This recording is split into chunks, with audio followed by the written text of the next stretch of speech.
Block quote, "They thought they could take everything from me. The company I built, the team I trained, even the clients I fought to earn. All because my parents believed my golden child sister was more business savvy. But they forgot one thing: I built that company. And I knew exactly how to tear it down." Block quote, "If you've ever been underestimated, betrayed by the very people who were supposed to support you, and dreamed of sweet, calculated justice, then hit that like button, subscribe, and buckle up. Because today's story is not just revenge. It's poetic tech karma." Block quote, 10 years ago, I was just a guy with an idea. No investors, no fancy credentials, just a cheap laptop, a beat-up car, and an obsession with building something real in the tech world. I was 23. Everyone said I was insane for turning down a safe job offer to start my own company. But I did it anyway. I worked from a garage, living off ramen noodles and caffeine.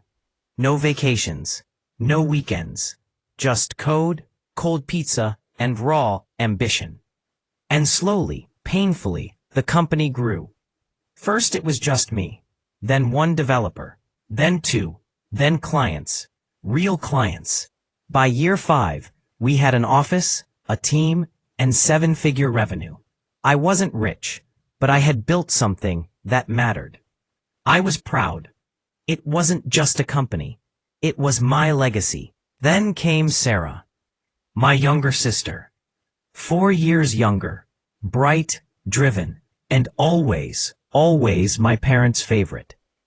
While I was grinding through 18-hour days and eating dollar store spaghetti, Sarah was posting selfies from Ivy League libraries and getting internships at Fortune 500 companies. My parents practically worshipped her. When she graduated from a top-tier business school, the celebrations were excessive. My mom told me she's going to be a CEO one day. My dad said she's got the real brains for business. Then came the suggestion I never saw coming. Why don't you bring Sarah into your company? She'll help you grow it faster. She's got that business school sharpness you never had. I should have known better, but against my gut, I said yes. At first, it was fine. Sarah had ideas, some good, some terrible. She was charismatic, persuasive, and people liked her, especially the newer hires. She called herself head of business strategy without asking. I let it slide. She was family, and I wanted to believe we were building something together. But things started to change fast. Sarah began holding meetings without me, pitching ideas to clients without telling me, reassigning projects, overhauling marketing, making hires I hadn't approved. She was charming, slick, manipulative. And worst of all, the team loved her. They didn't see the underhanded moves. They just saw the confident, energetic executive who brought donuts and talked like a TED Talk. Meanwhile, I became the quiet coder guy in the background. I started getting excluded from big decisions. I'd walk into a meeting only to find out it had already happened. My CTO, a guy I hired, once told me, "Sarah thinks we should pivot to enterprise clients. I think she's right. She thinks. Not we, not you." It was like watching a slow-motion train wreck, and I was the one tied to the tracks. The final blow came over dinner at my parents' house. Lasagna, wine, casual conversation. Then my mom raised her glass and said, "To the future CEO of the family company, Sarah." I thought it was a joke. I laughed. No one else did. My dad leaned forward and said, "We've been discussing it, and we think Sarah is better equipped to take the company into the future." I sat there, stunned. This wasn't just their company. It wasn't even our company. It was my company.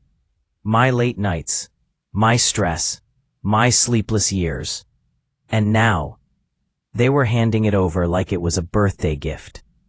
I tried to speak, to reason, to remind them that I'd built it from nothing. You'll still be involved, my mom said, but in more of a technical role. That's when it hit me.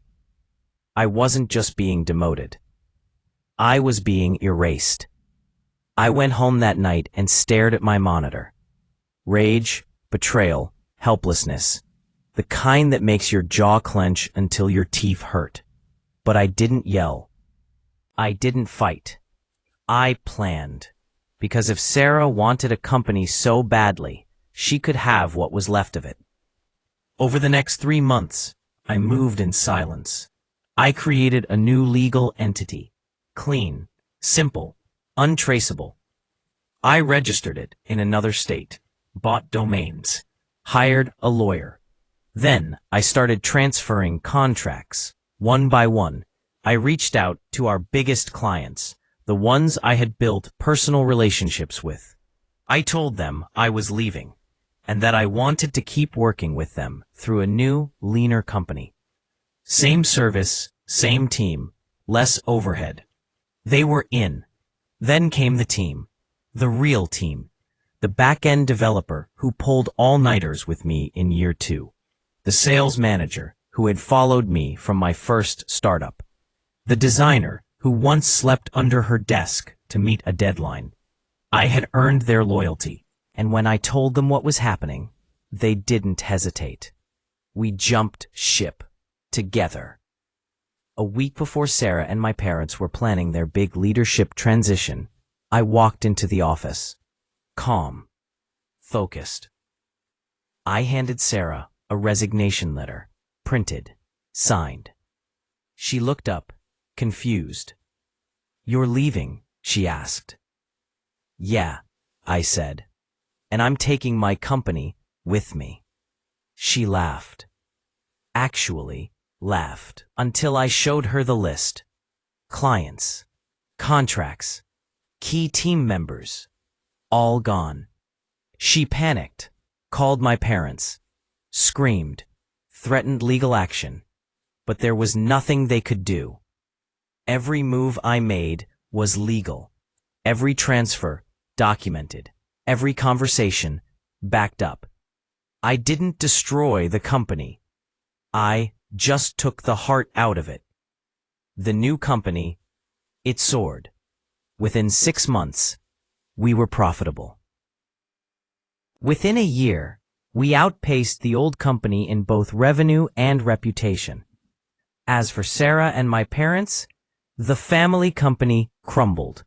They tried to rebuild, tried to spin the story, but without the clients and the core team, it was like trying to resuscitate a corpse. Sarah eventually left. My parents stopped bringing up business altogether. Now every time I look at the plaque on my new office wall, I remember one thing. Never let someone else take credit for your blood, sweat, and sleepless nights. Betrayal cuts deepest when it comes from the people closest to you. But sometimes, the best revenge isn't yelling. It's walking away, quietly, with everything they thought they could steal. If that revenge hit you right in the soul, smash that like button and tell us in the comments, what would you have done in his shoes? And if you love stories where karma hits back hard, subscribe for more emotionally charged tales every single week, because sometimes the sweetest victories are silent.